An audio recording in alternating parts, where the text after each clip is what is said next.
You ready? Ready?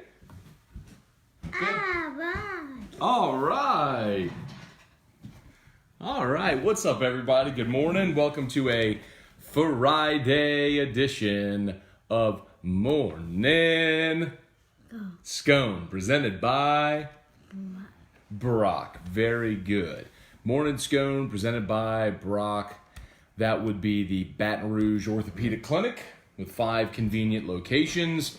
Primary location there on Bluebonnet in Baton Rouge.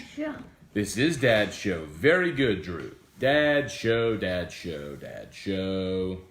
Forgot my AirPods this morning, so if it sounds a little different, my apologies. Yeah. Sunny days chasing the... There's Dad's Show. Clouds away. That ooh, that's the theme song to Sesame Street. Ooh. Ooh. Yeah. Okay. Be gone. Drew gone.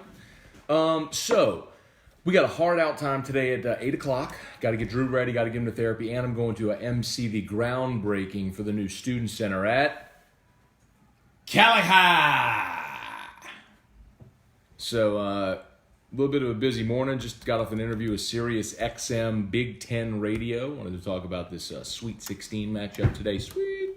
I'm so fired up, man. I've almost convinced myself that LSU is going to win this basketball game tonight.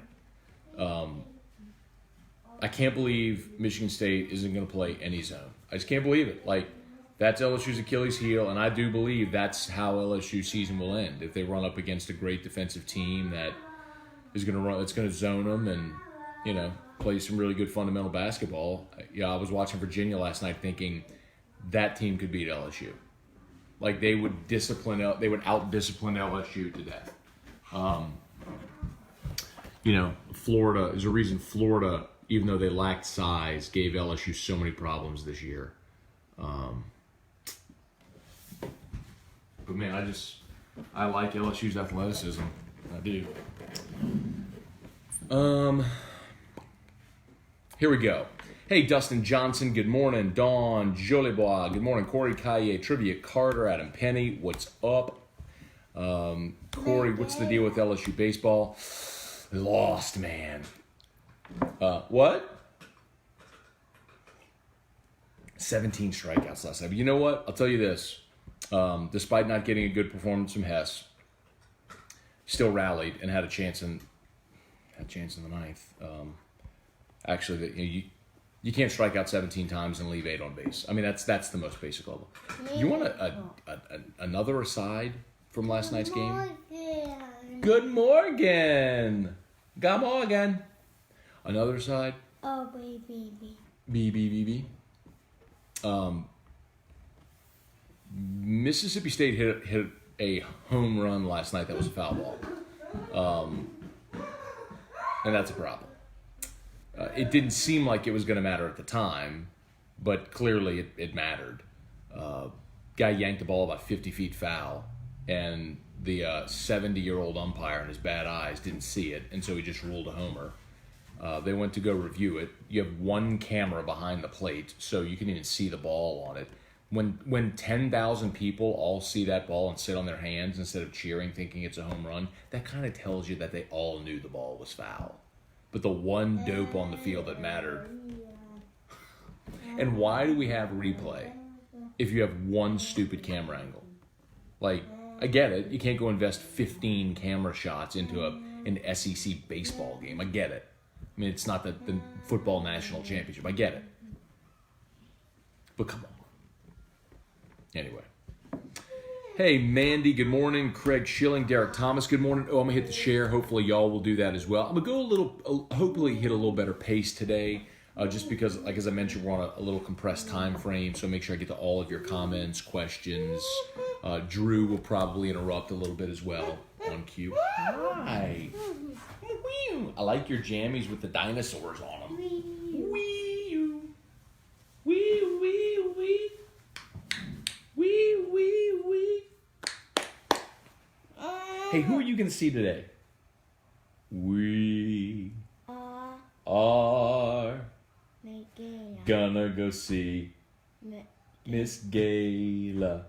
And then Mama, who says psst, and takes you to Honeyma.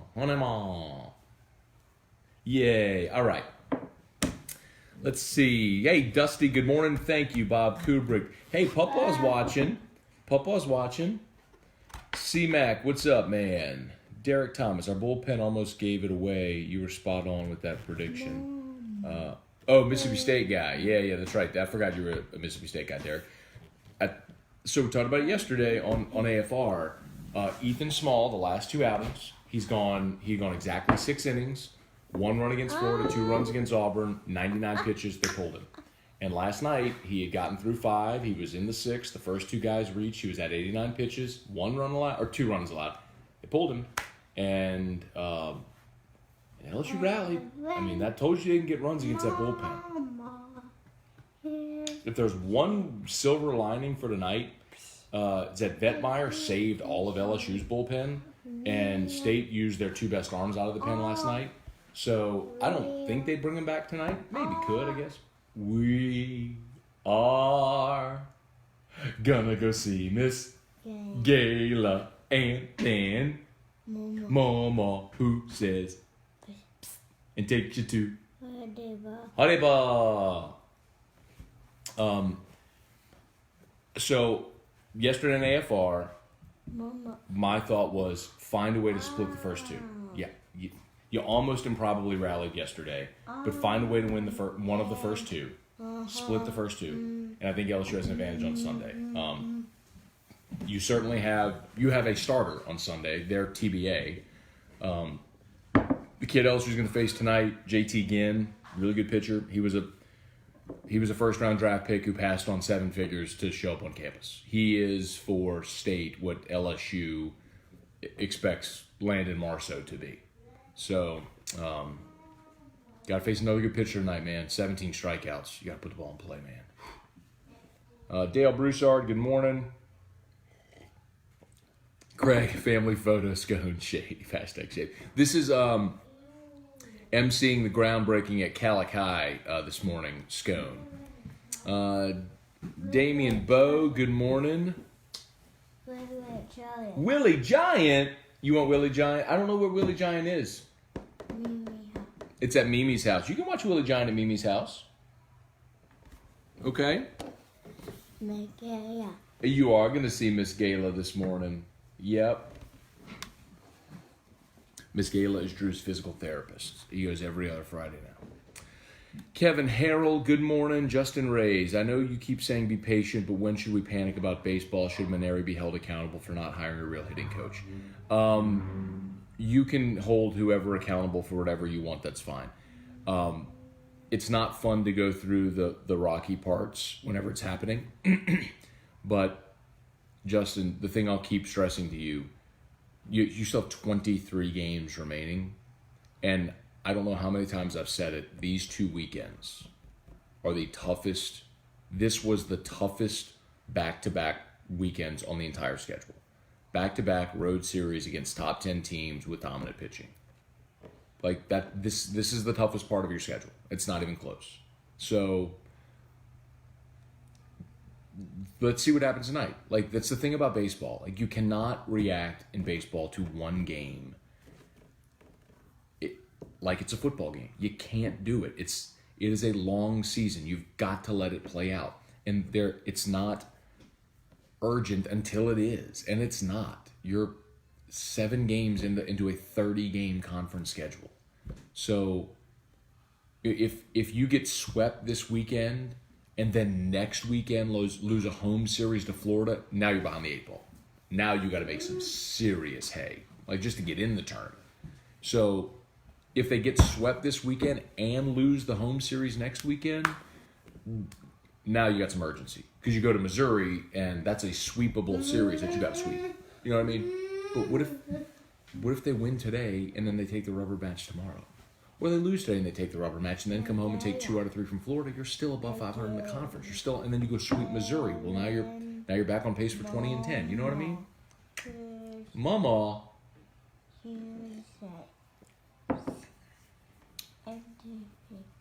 Let's see. How many questions did they ask him with the weight side? They just asked the impact of Will Wade not being there. We are gonna go see Miss Gayla and then Mama, who says psst and takes you to Honey Ball. All right. They actually asked me if I thought that the matchup of the big men was going to be the difference in the game, and I was like, no. I think Tremont Waters and Cassius Winston is super interesting. Mickey Mouse. I heard it. It ended, didn't it? Okay, let's go see Mickey Mouse.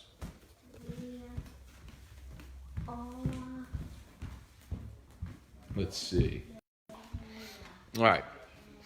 Drew wanted some Mickey Mouse. It ended. Let's see. Don't delete that. How about that one? There you go. Some Mickey, bud.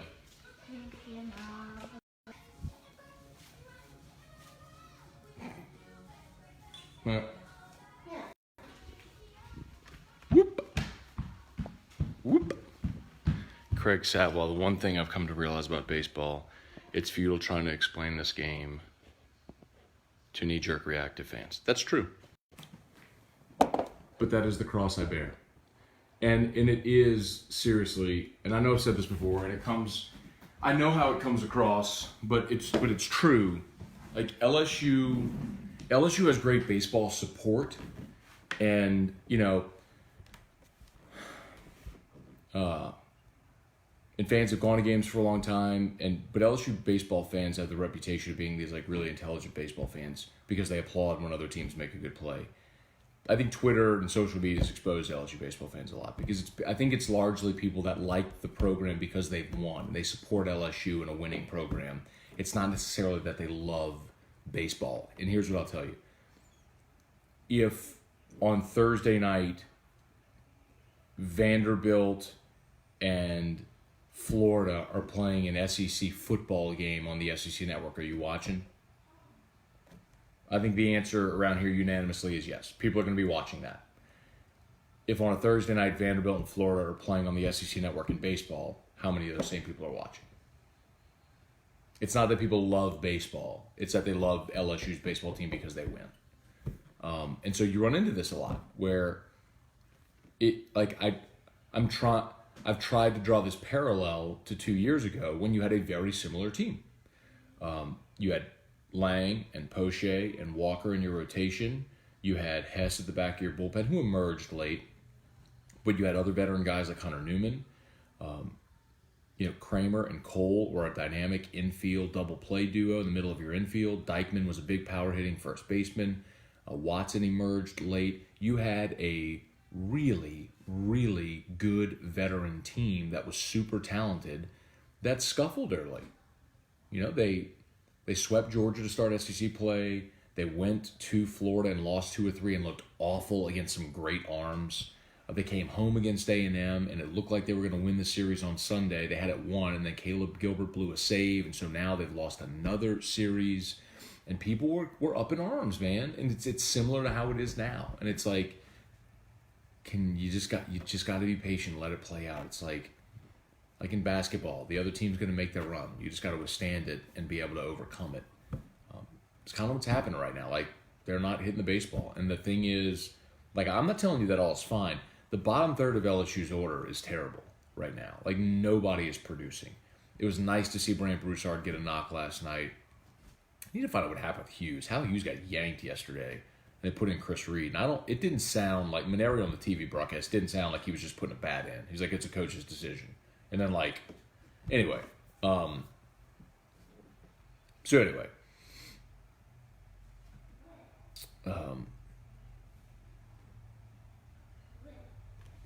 But yes, when the top of this order isn't hitting, it magnifies how bad the bottom's been because they're not there to pick them up.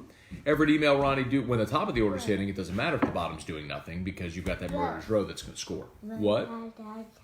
Okay. Let's see. Dusty Revere, the kid from State, was drafted 28th, so he hit good.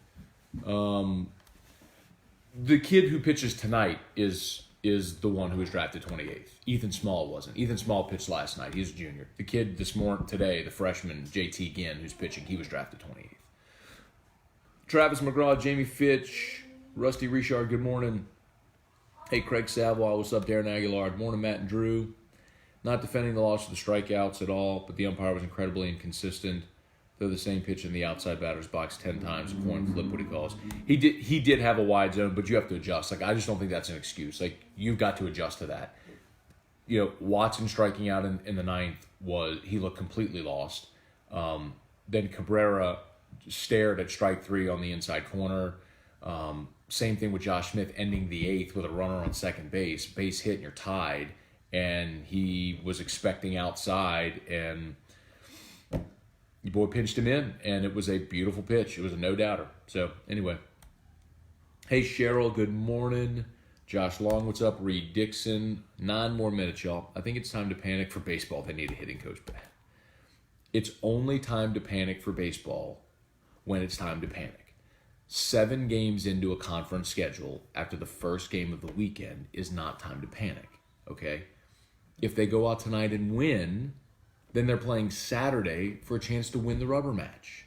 Like, I'm going to try to be patient with y'all. Like, but come on. You're 7 games into a 30-game conference schedule. It's not time to panic. Every team hits lulls in every season. It happens. Hitters, nobody goes 2 for 5 every game the entire season. Teams have hitless games. You run into really good pitchers. Your bats go silent. Things don't go your way. Then the next day things do go your way. Like LSU winning a 1-0 game last Friday against Georgia, or the 2-1 game in 12 innings against Kentucky. And you come back in game 2 and you have a guy thrown out at the plate and you lose that game. But look how close you were to winning game 2 at Georgia and winning that road series. And how different is this conversation? You just got to be patient and let it play out. I know that's like, if you're like a super anxious, like immediate instant gratification type person, like baseball's not for you. You've got to let the longevity of the season play out. Otherwise, you end up looking silly if you draw massive sweeping conclusions from small sample size. That's like the worst hitter in the world can go 4 for 5 a day. That doesn't mean he's the best hitter ever. It means he had a good day. Do we need a venture belly? Okay, let's venture belly. Okay, let's venture belly. Come on.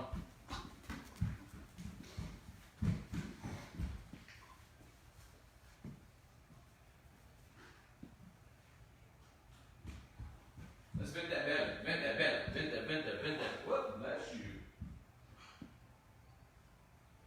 Okay.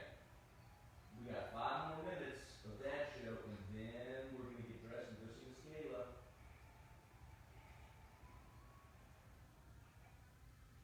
Okay, good balls. Good balls. Thank you. Good balls. All right. Okay. Let's go finish up that show.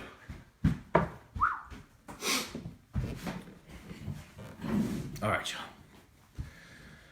Scott Zachary, good morning. Carlos Brown, the franchise. Let's see.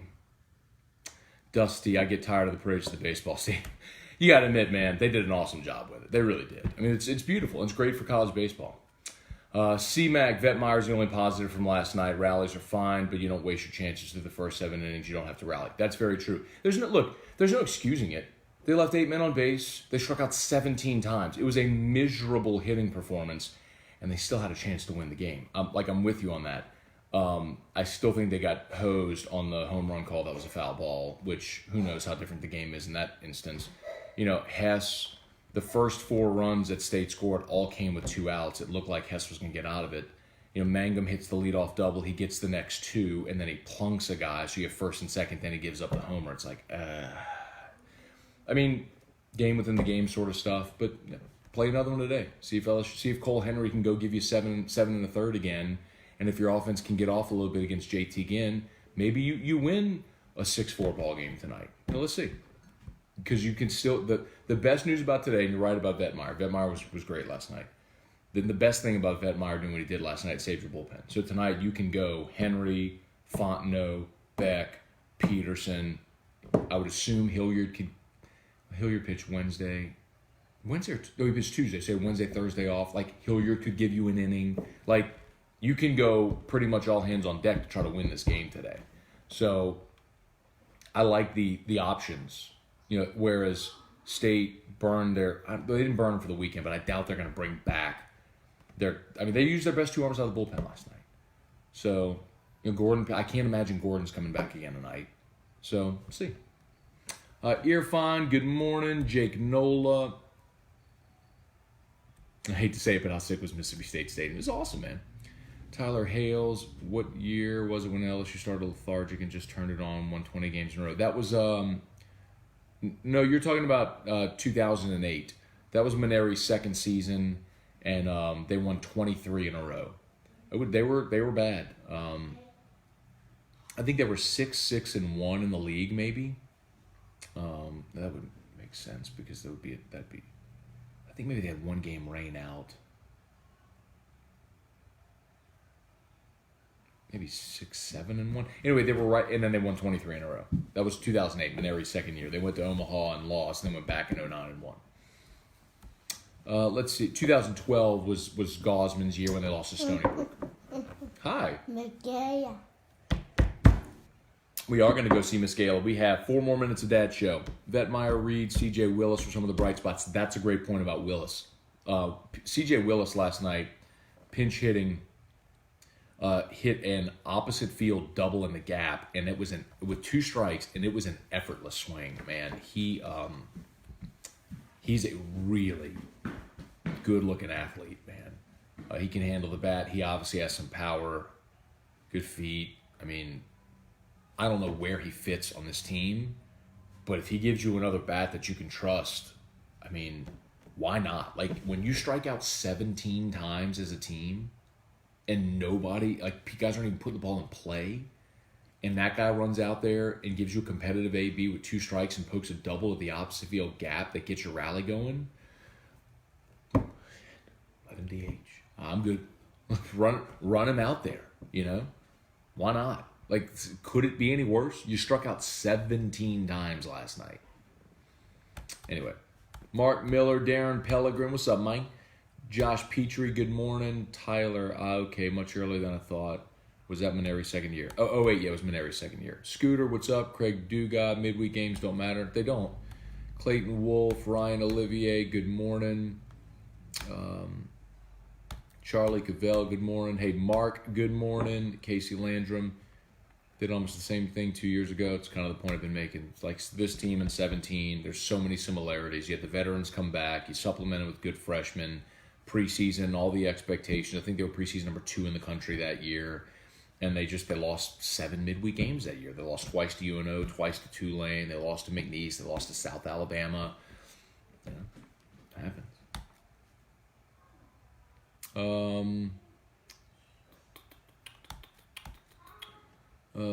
Corey Kyle should need to hitting coach like a legit one. Well, that's not going to happen in the middle of the season. So how about we focus on what you can control right now? And by the way, all of you were saying the same thing 2 years ago at this point with Micah Gibbs, and that season turned out okay. I'm not defending Sean Ochenko. I'm not defending the approach of the play, which I think looks hideous.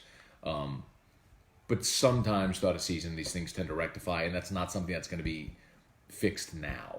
So that's like after this is the equivalent of after Game 3 saying LSU needs to fire their offensive coordinator and hire a new one. Like, yeah, that's not going to happen right now. Eric Hart, Chuck Sanchez, Neil Vadrine, Will Benton, good morning. Ooh, 1 more minute, y'all, then I got to roll. When we delete a statement because we realize you already answered, it still shows on your end. Oh, all good. LSU should butt more. Get out of here, Craig. Oh, man. Craig Savla, example, last week, the narrative is we didn't work counts. We need a hitting coach. Last night, we aren't hitting because the stick is idle on the shoulder. We need a hitting coach, blah, blah. Oh, wow. It's true. It's true, Craig. Oh, wow. I don't blame fans for being passionate. I mean, that you want your team to win and be great, and that's awesome. Like, you should want that. Like, you shouldn't be content with your team striking out 17 times and losing series. Like, I'm not telling you just be like, oh, okay, well, that's fine. Oh, go get them, guys. I'm not telling you that. What I'm telling you is if if 7 games into the conference season you're drawing sweeping conclusions about the team, there's a long way to go. Like, you have to be patient and let it play out. AJ Holland, bad call. Hughes can't hit water falling off a boat. Tough to see Duplantis fight it the way he is right now. That's true. He did get, I don't know why State was shifting against him last night. And so in the 8th, he poked it, or the 9th, he poked a single to the left side. He just dropped it, and the third baseman was playing shortstop, had a range to his right, and couldn't get Duplantis. I don't get that. Take that every time, man. Let's see. Stephen Miller, what's up, dude?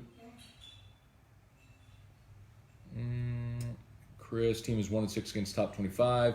Not that there isn't time to get it right, but understandable. It's disappointing, frustrating that the team ranked first coming into the season can't hang with other ranked teams. That's fair. But C-Mac, I'll give you, on the flip side of it, what if if this team didn't go to Texas and instead played a home series against Texas State and swept them? Your record's prettier. Your record against top 25 is pretty. You're probably still ranked higher than you are right now. But what do you really know about your team? That going to Texas and losing those games forced that pitching staff to hone in on their command. And the walks were hideous that weekend.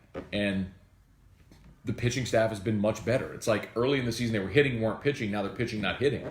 So if they get to a point where they put it together, let's go. Can we talk about receivers? No. Okay, I got to go. It's 8:01, y'all. I got to go. I got to be at Catholic in an hour, and I got to get him dressed, and I got to get him to therapy. So y'all are awesome. Again, sorry for the abbreviated show today. I did not get a chance to do Locked on LSU yesterday because I had to host the Chuck Oliver show. My day got compressed. But I have to go. I'm going to do this, MC this groundbreaking at Catholic. Then I'll be in studio for Locked On. So hopefully y'all will join us for that. We got to do a full Michigan State preview. Game 2 preview, LSU-Mississippi State. We'll get to all of that. Brock, they're awesome. They're tagged in this post. Please go like the Brock page. Support our people. We appreciate them. I appreciate you. Y'all have an awesome day. Hey, Drew, say bye, Dad Show. Say bye. That's sweet. Can you tell everybody bye? Bye. Have a good day. Say have a good day. Okay. Good day. Bye. Bye. All right, bye.